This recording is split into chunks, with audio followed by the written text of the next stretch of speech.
오늘도 하나님 말씀을 듣고 깨닫고 그대로 살기를 소망하는 우리의 삶 속에 하나님의 크신 은혜와 능력의 역사가 이루어질 줄로 믿습니다.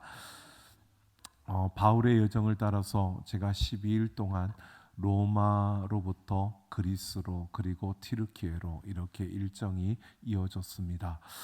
그 모든 것을 보면서 다 말씀을 드릴 수 없지만 제가 보면서 참 많이 느꼈던 그 길을 걸으며 바울이 걸었던 그리고 누가가 그리고 요한이 그렇게 걸었던 그 길들을 보면서 이런 생각이 들었습니다. 참 복음에 대한 열정이 그들이 얼마나 강했던가. 그 험한 타우루스 산맥을 건널 때는 버스를 타고 가는데도 너무 힘겨웠는데 그 길을 걸으면서 그 산맥을 넘으면서 복음을 전했던 바울과 요한과 누가의 그 걸음들을 생각하면 참 대단했다. 그 열정은 정말 그 간절함은 정말 우리가 생각할 수 없을 만큼 강했다라는 생각이 들어지면서요. 그런데 지금은 그냥 다 무너진 그러한 모습으로 기둥만 남아있고 터전만 남아있는 그 모습들을 보면서 이 일정이 그냥 관광 여행이었다면 아무것도 볼 게 없었고 또 거기에서 아무것도 할 것도 없었지만 탐방으로 그 시간 속에서 바울을 생각하고 또 누가가 이 순간에 어떤 마음이었을까, 요한은 이 순간에 어떤 심정으로 그 글들을 썼을까. 참 서로 사랑하라고 말하는 그 말들 속에 그는 이 가운데서 어떤 마음으로 그런 글들을 썼을까라는 것을 생각하면서 그 일정들을 소화하며 그 한 걸음 한 걸음을 걸어보았습니다. 그러면서 제가 성지 탐방의 모든 여정 가운데서 이제 하나씩 다시 제가 제 모든 것을 조명해 보면서 그 일정들을 따라서 또 그 과정들을 정리하려고 준비를 하고 있습니다. 그러면서 제 자신을 돌아보게 되었고 또 제 자신의 모습 속에서 참 바꿔야 되는, 수정해야 되는 내 모습은 무엇인가를 돌아보기도 했고요. 그러면서 이 여정, 이 성지 탐방의 모든 것에 그 일정을 제가 한 문장으로 이렇게 요약을 했습니다. 현장은 무너진 과거지만 그 외침은 지금을 살아가는 우리들을 향한 깨우침이고 교훈이었다라고 하는 문장으로 제가 이 성지 탐방을 또 이렇게 결론을 지어 보았습니다. 무너진 현장이었습니다. 하지만 볼 것 없는 그러한 현장이었지만 그러나 그 속에서 복음의 그 뜨거운 열정과 그 하나님을 향한 뜨거운 사랑을 가졌던 이들의 그 외침이 오늘 왜 이렇게 무너졌는지, 무엇이 이것을 무너지게 했는지 오늘 우리에게 향한 깨우침이었고 또한 외침이었다는 생각이 들었습니다. 그러면서 오늘 우리는 정말 이제는 지금 우리의 모습을 돌아보며 더 이상 무너진다면 우리의 그 미래도 그와 같은 덩그러니 남겨져 있는 기둥과 터전밖에 남겨지지 않을 수밖에, 그렇게 남겨질 수밖에 없는 우리의 걸음일 수도 있다라는 생각에 위기감이 찾아왔고요. 오늘 우리에게 얼마만한 복음에 대한 열정과 그 간절함이 있는가를 우리는 분명히 돌아봐야 되지 않을까. 오늘 그러면서 에스라서를 우리가 살펴보고 있는데요. 여러분 보십시오. 에스라서의 무너진 그 성전을 다시 짓는 그 걸음이 얼마나 어렵고 힘겨운가를 분명히 보여주고 있습니다. 여러분 우리는 건축자입니다라고 하는 주제로 우리는 다음 세대를 세우는 건축자로 우리의 발걸음을 내딛고 있습니다. 여러분 이 걸음이 여러분 우리가 무디어지지 않고 정말 다음 세대를 세울 수 있는 우리의 걸음이 되어지기를 원하며 오늘 이 말씀 속에서 우리가 함께 보기를 원합니다. 여러분 우리가 지지난주에 4장을 통해서 이 성전 재건 공사를 시작했지만 아무것도 없는 그 빈터에서 하나님을 향한 번제를 쌓으면서 그들이 이제 성전의 재건을 위해서 공사를 시작했습니다. 그런데 그 공사에 그냥 하나님의 뜻대로 하나님의 말씀대로 나아가는 걸음 속에서 어려움이 찾아왔고 방해하는 자들이 생겼습니다. 그런데요, 그 방해하는 자들로 인하여 그들이 성전 재건의 공사를 멈추게 된 것입니다. 멈추었는데 여러분, 그 오늘 5장에 이어지는 걸음을 보면 그냥 멈추었다가 바로 이 일들이 일어난 게 아니라 4장과 5장 사이에는 오랜 시간이, 오랜 세월이 흘렀습니다. 학자들에 따라 조금 차이가 있지만 학자들은 이 성전 건축의 그 중단된 시기가 대략 14년에서 20년이라고 말합니다. 그러니까 방해하는 자들이 일어나서 그들의 성전 공사가 멈추어 서고 오늘 5장에서 다시 이제 재건하는 이 공사가 다시 시작되는 이 순간, 이때까지의 기간이 약 14년에서 20년, 그러니까 약 20년이라는 시간이 지났다는 겁니다. 그러니까 성전 공사를 멈추고 20년이 지났습니다.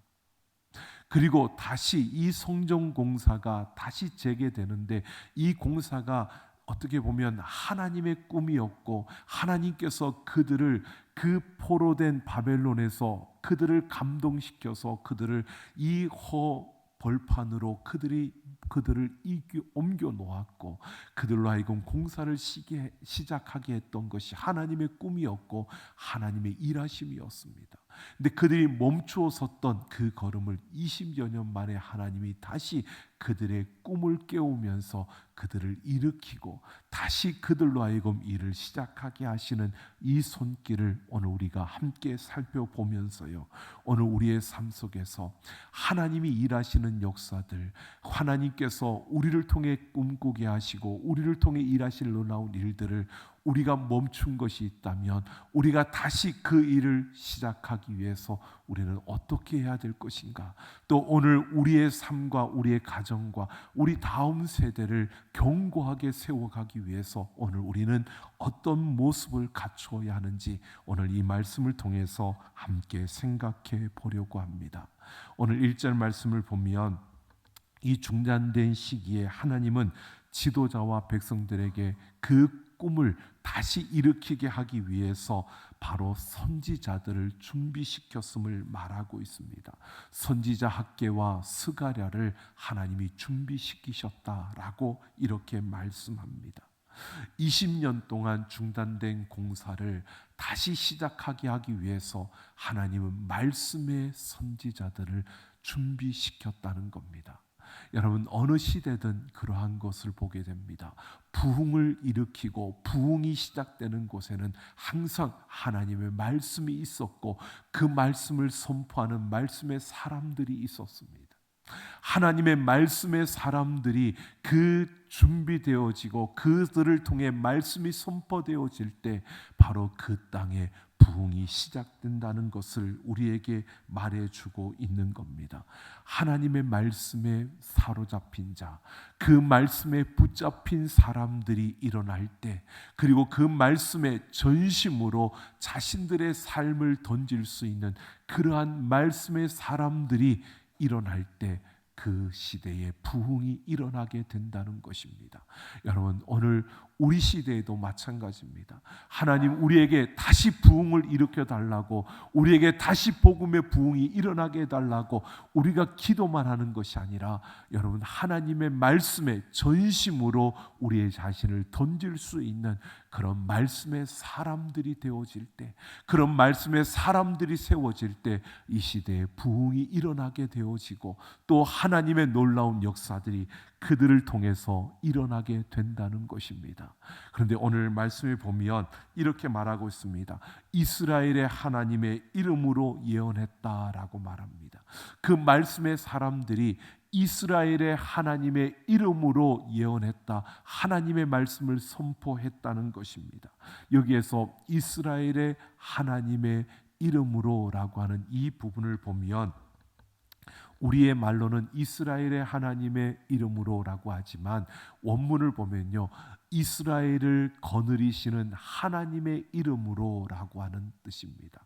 그러니까 이스라엘을 거느린다, 이 거느린다라고 하는 것은 돌보신다는 뜻입니다. 그러니까 하나님이 돌보심으로 그들에게 말씀이 주어지고 그 말씀을 통해서 그들에게 다시 부흥이 일어났다는 것입니다. 20여 년 동안 멈추었던 그들의 그 공사가 다시 시작할 수 있었던 이유와 그 근거는 하나님의 거느리심과 하나님의 돌보심이었다는 사실을 우리에게 말해주고 있는 겁니다.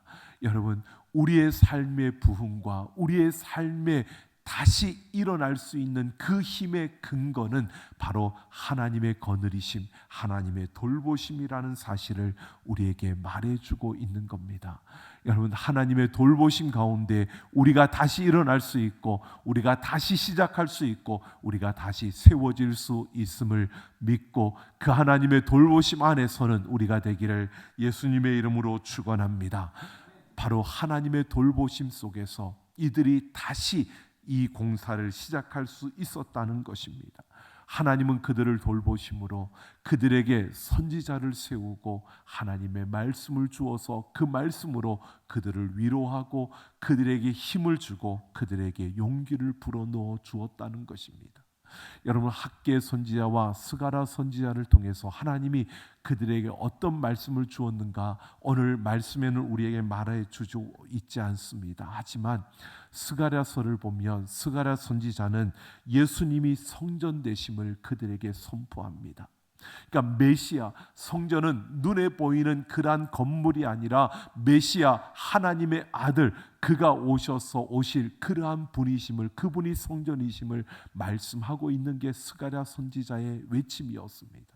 그러니까 오늘 본문에 말하고 있지 않지만 스가랴 선지자를 통해서 이스라엘 백성들에게 주어진 것은 너희들이 이 건축, 이 공사를 재개하지만 이 공사를 짓는 것은 이 건물만을 짓는 것이 아니라 너희 안에 예수 그리스도 메시아를 향한 하나님의 그 오실 그 구세주를 향한 그러한 신앙, 그 믿음으로 너희가 지어져야 한다는 것을 그들에게 선포했다는 겁니다.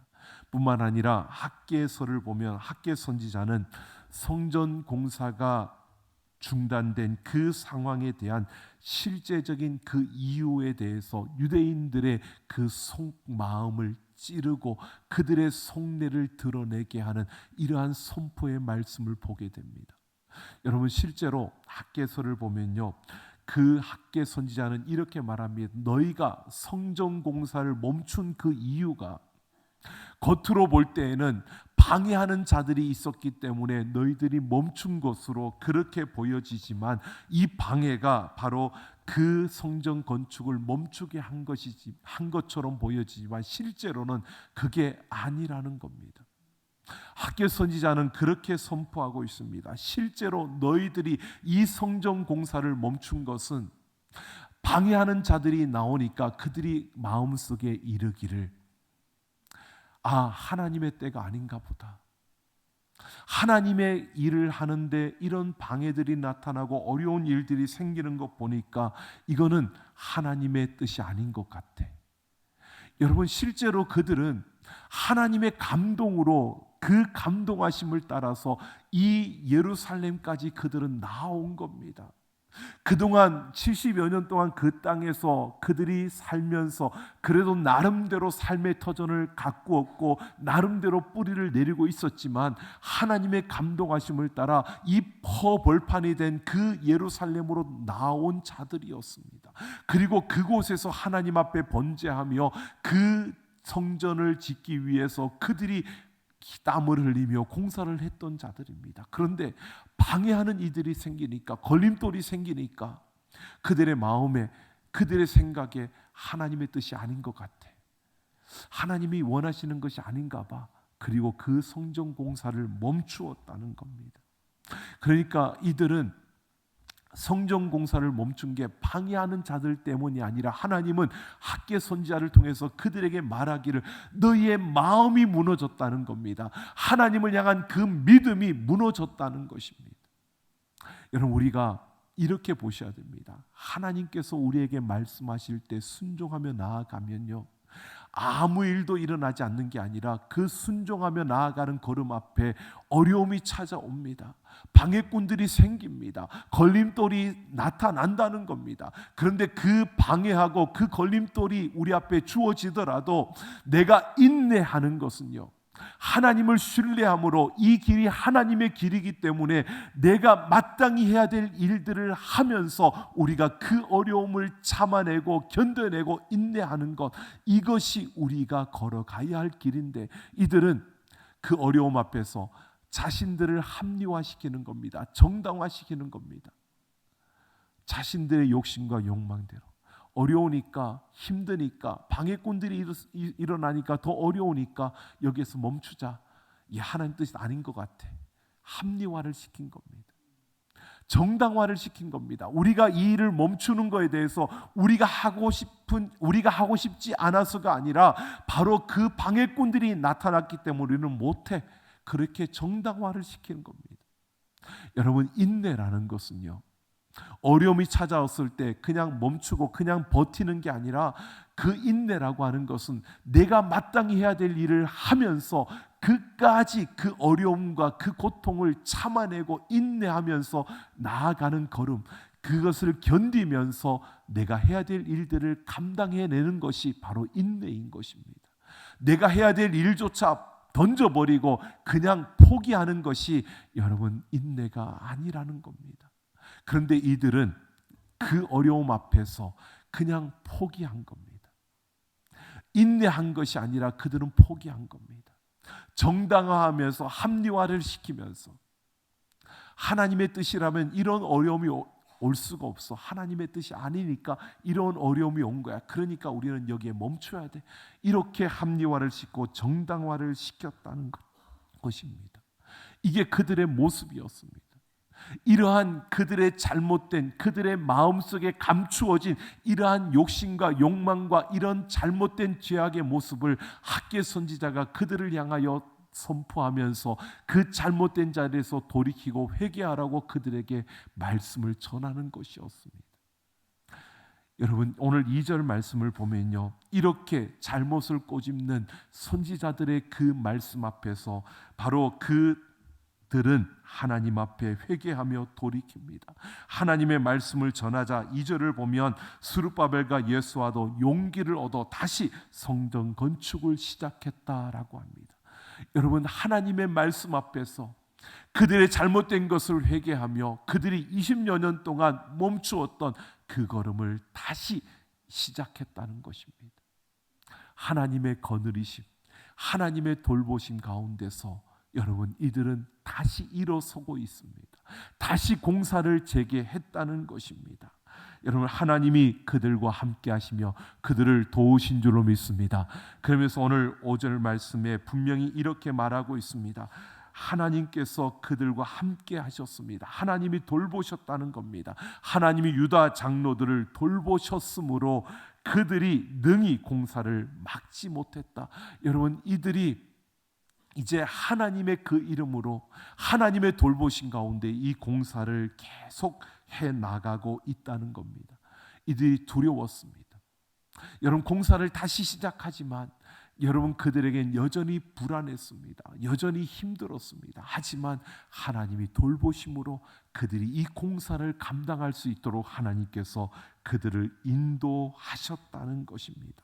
하나님이 그들과 함께 하시며 그들의 걸음을 이끌어 가시는 겁니다.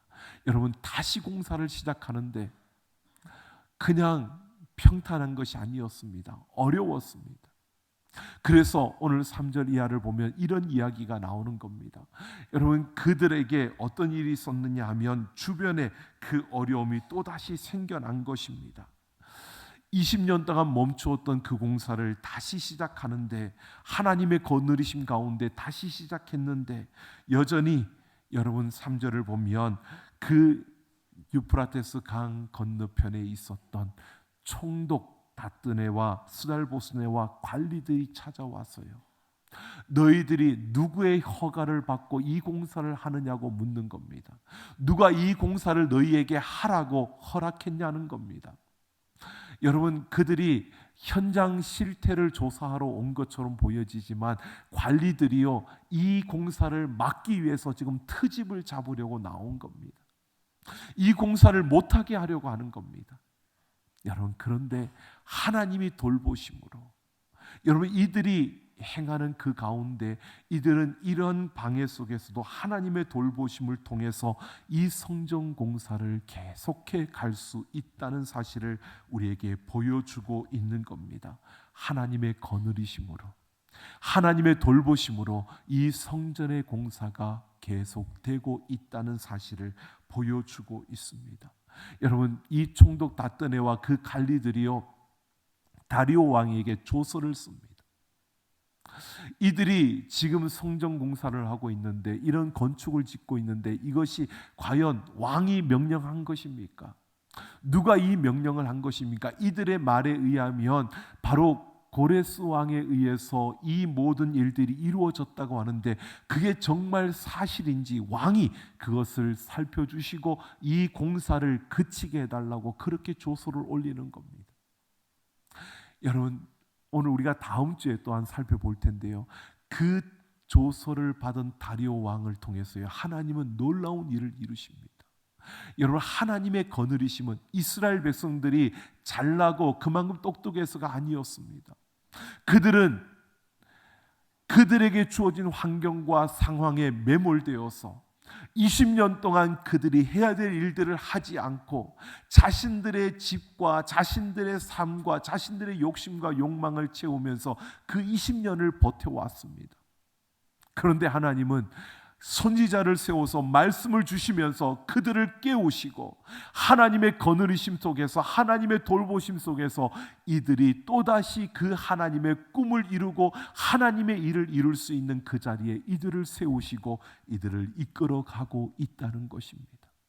여러분, 결코 사람에 의해서 이루어지는 게 아닙니다.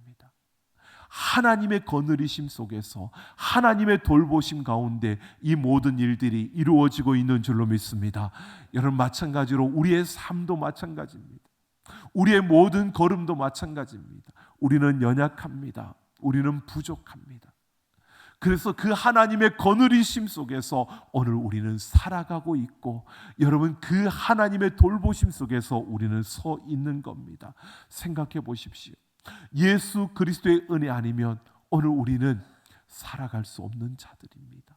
이 은혜를 우리가 알고 이 은혜를 깨달은 만큼 오늘 우리는 우리의 삶에서 그 하나님의 언약 안에 머물 수 있고, 그 하나님의 언약을 붙들고 하나님의 그 거느리심과 돌보심을 우리는 볼 수 있는 겁니다. 여러분, 우리의 삶에서 한번 보십시오. 어려움이 찾아옵니다. 여러분, 우리가 신앙을 가지고 믿음을 가지고 살아간다고 해서 어려움이 찾아오지 않는 게 아닙니다. 우리가 항상 건강한 것이 아닙니다. 우리의 건강을 잃을 때도 있습니다. 여러분, 내가 건강을 잃었다고 내가 뭔가를 크게 잘못했다, 아니요, 그렇지 않을 수도 있습니다. 우리의 건강을 잃는 것이 하나님의 영광을 드러내는 일일 수도 있고요, 우리의 잘못된 걸음을 바로 잡아주시는 하나님의 손길일 수도 있습니다. 그러니까 우리에게 어떤 어려움이 찾아오더라도 우리는 잊지 말아야 될 것이, 나는 하나님의 언약 안에 있고 하나님의 돌보심과 거느리심 속에 있다는 사실을 우리가 꽉 붙들고요, 하나님의 말씀을 붙잡고 담대하게 나아갈 수 있는 우리가 되기를 예수님의 이름으로 축원합니다. 그럴 때 하나님의 놀라운 일들이, 하나님의 놀라운 역사들이 우리의 삶 속에 펼쳐지는 겁니다. 여러분, 조금 어렵다고 힘겹다고 포기하고 좌절하고 낙심하는 것이 아니라, 그 순간에도 내가 예수 그리스도의 언약 안에 있음을 우리가 확신하시고요, 하나님의 말씀을 붙들고 그 말씀으로 담대하게 나아갈 수 있는, 조금 힘겨울 때는 그 말씀을 붙들고 견디면서 인내할 수 있는, 그리고 그 걸음 속에 나를 돌보시는 하나님의 그 손길, 그 하나님의 거느리심을 찾고 그 하나님의 거느리심 안에서 우리가 달려갈 수 있는 우리의 모든 걸음이 될 때, 여러분, 우리는 하나님의 일하시는 하나님의 놀라운 역사를 보게 될 줄로 믿습니다. 그 주인공들이 되기를 예수님의 이름으로 축원합니다. 여러분 창세기 35장을 보면 여러분 그 34장부터 야곱의 가정에 어려움이 찾아옵니다. 딸 디나가 어려움을 당하고 그로 인하여서 그 오빠들이 그 세겜 사람들을 칼로 죽이는 이러한 처참한 비참한 일들이 일어나면서 더 이상 그 땅에 머물 수 없게 되는 이러한 일들이 일어났습니다. 이렇게 참으로 어떻게 보면 만신창이가 된 야곱, 그 야곱에게 하나님이 35장에 보면 찾아오셔서 베델로 올라가라, 그리고 거기에서 나를 위하여 단을 쌓으라고 말씀하십니다. 여러분 그 베델은 어떤 곳이냐? 야곱이 형 에서를 피해서 외삼촌 라반의 집으로 가다가 그 벌판에서 돌베개를 베고 잠을 잤던 곳입니다. 그곳에서 꿈을 꾸며 하늘에 맞닿은 사닥다리를 보았고 천사들이 오르락 내리락 하는 것을 보았습니다. 그때 하나님께서 그 야곱에게 말씀해 주셨습니다. 내가 어디로 가든지 너를 지키며 너를 이끌어 이 땅으로 돌아오게 할지라. 이것을 다 이루기까지 내가 너를 떠나지 않겠다. 하나님의 약속을 받았습니다. 너와 내 자손에게 그 땅을 주겠다고 하나님이 약속하셨습니다. 내가 이곳으로 돌아올 때까지 내가 너를 떠나지 않겠다고, 이곳으로 돌아오게 될 것이라고 약속하셨습니다. 여러분 야곱이 외삼촌 라반의 집에 가서 그 오랜 시간을 지나다가 그가 돌아올 때가 되었을 때 하나님이 꿈을 보여주셨고요. 그가 돌아오기로 결심하고 돌아오는데 그가 이 베델로 돌아와야 하는데 그는 세겜 땅에, 이방인들이 머무는 세겜 땅에 가서 머물고 있는 겁니다. 그러다가 그 병고를 겪고 그가 이제 다시 베델 땅으로 돌아옵니다. 하나님이 말씀하셨을 때 여러분 야곱이 어떻게 합니까? 하나님의 말씀을 따라 베델로 올라가기 위해서 그 가족들에게 뭐라고 하느냐면, 하나님 이외에 그들이 섬겼던 모든 이방 신상들을 다 가지고 오라고 하고 그 세겜 근처의 상수리 나무 아래 그것을 다 묻었다라고 그렇게 35장 4절을 보면 말합니다. 그런데요, 여기에서 우리가 볼 수 있는 게 야곱이 하나님을 믿었고 그 가족들을 이끌고 왔지만 세겜 땅에 머무는 가운데서 그 가족들은요, 하나님만 섬긴 게 아니라 이방신도 함께 섬겼다는 겁니다. 그러니까 많은 우상들을 함께 섬겼다는 것은요, 혼합 종교를 가지고 다원주의에 있었다는 겁니다. 하나님만을 섬긴 게 아니라 다른 신들도 함께 섬겼다는 것이 야곱과 그 가정의 모습이었습니다. 그래서 그것을 그 세겜 땅 근처에 상수리 나무 아래에 다 묻었는데, 여기에서 우리가 속지 말아야 될 것이 이 묻었다라고 하는 이 단어입니다. 히브리어로 보면 이것은 타만인데 이것은 어떤 뜻이냐면 감추다라는 뜻입니다. 그러니까 묻은 것, 우리 말로 보면 묻었다 그러니까 모든 것을 포기하고 던져버린 것으로 보여지지만 실제로는 감추었다는 겁니다. 포기하고 묻은 것이 아니라 감추었다라고 말하는 것은요, 마지막까지 털어내지 못했다는 겁니다. 그러니까 그 마음에 여전히 욕심과 욕망이 있었고 하나님만이 아니라 다른 것들을 향한 그 마음이 여전히 살아 있었다는 겁니다. 야곱다운 모습입니다. 하나님을 향한 전심이 아니라 하나님을 향하여 서긴 서는데 하나님을 향하여 전심으로 서지 않았다는 겁니다. 여러분 이 모습이 무엇을 말하느냐 하면요, 합리화시키고 정당화시키고 핑계하는 모습과 똑같은 겁니다. 여러분 이스라엘 백성들이 그 가운데서 어려움이 찾아오니까 그 어려움을 핑계 삼아서 건축을 중단했던 모습, 이게 합리화시키는 거고 정당화시키는 거고 이게 감추는 모습이라는 것입니다. 여러분 오늘 우리는 하나님을 향하여 어떤 마음을 가지고 있는지 보십시오. 하나님의 말씀 앞에 전심이기를 원합니다. 전심이어야 합니다. 온전히 내 마음을 하나님 앞에 다 내어드려야 하는 겁니다. 내 욕심, 내 욕망, 세상의 어떤 그러한 기대하는 것들 여러분 감추어 놓고 하나님을 향하여 내가 전심인 것처럼 그렇게 꾸미지 말라는 겁니다. 그러면서 환경이 그러니까, 내 상황이 그러니까, 먹고 살려니까, 내가 살아가려고 하다 보니까 어쩔 수 없어서 핑계하지 말라는 겁니다.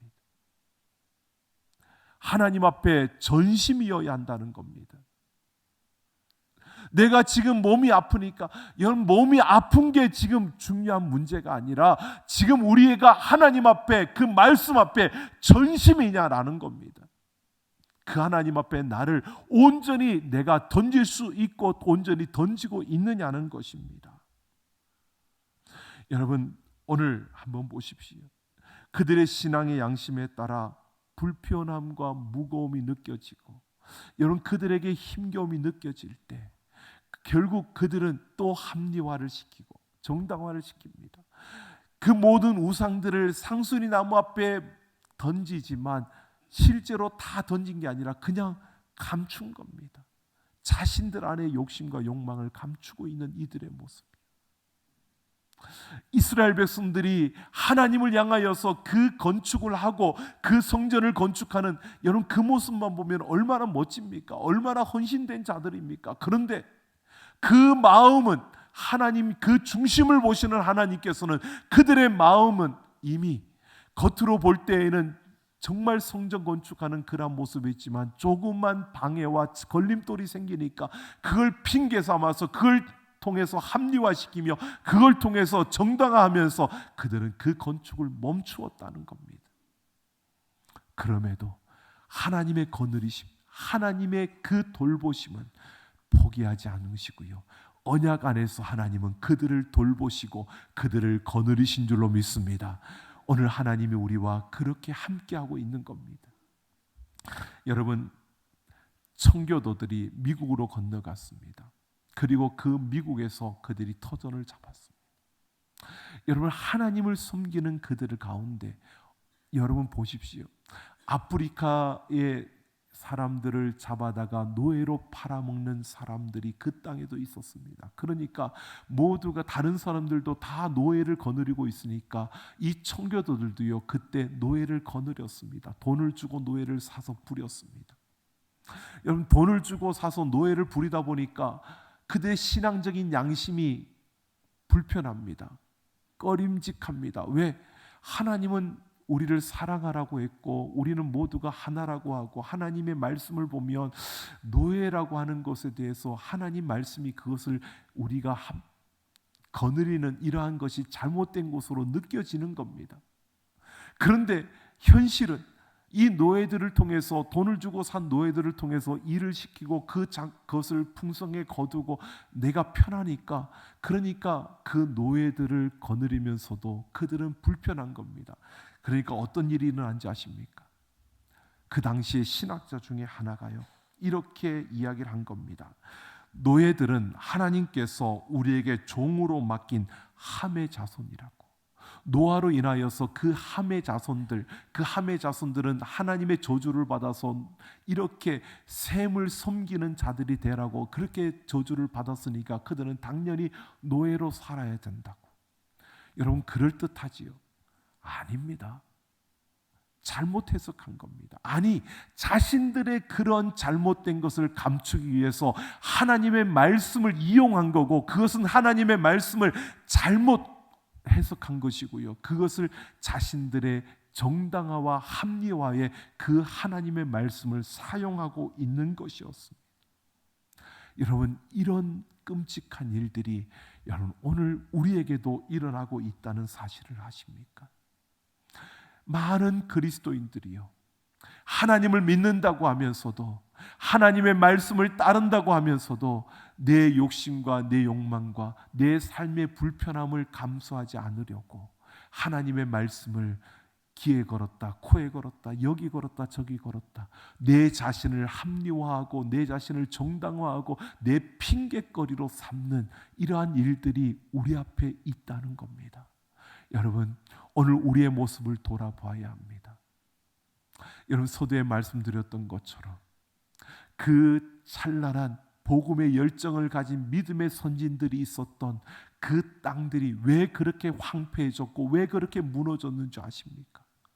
이 정당화와 합리화와 이 핑계들이 점점점 커지면서요, 그 세대가 다음 세대를 일으키지 못하고 그 세대가 다음 세대에게 그 복음, 그 간절한 복음에 대한 그 열정을 옮겨주지 못하고 핑계와 정당화와 합리화만을 그들에게 넘겨주면서 결국 그들에게는 빈터만 남게 된 것입니다. 오늘 우리는 예외가 아니라는 겁니다. 오늘 우리에게 정말 중요한 것은 우리가 핑계하고 정당화시키고 합리화시키는 것이 아니라 하나님의 거느리심 안에, 하나님의 그 언약 안에서 하나님의 말씀을 붙들고 우리 앞에 어떤 어려움이 찾아오고 우리에게 어떤 유혹이 주어지고 우리 앞에 어떤 걸림돌이 있더라도 여러분 끝까지 그 믿음을 가지고 달려가는, 담대하게 그 말씀 앞에 내가 전심으로서는 우리의 걸음, 우리의 삶을 통해서 우리 다음 세대에게 하나님의 말씀이 이렇게 역사하시고 하나님의 돌보심의 역사들이 우리를 통해서 일하신다는 사실을 보여주고 나타내며 그 열매를 맺어갈 수 있는 우리 모두가 되기를 예수님의 이름으로 축원합니다.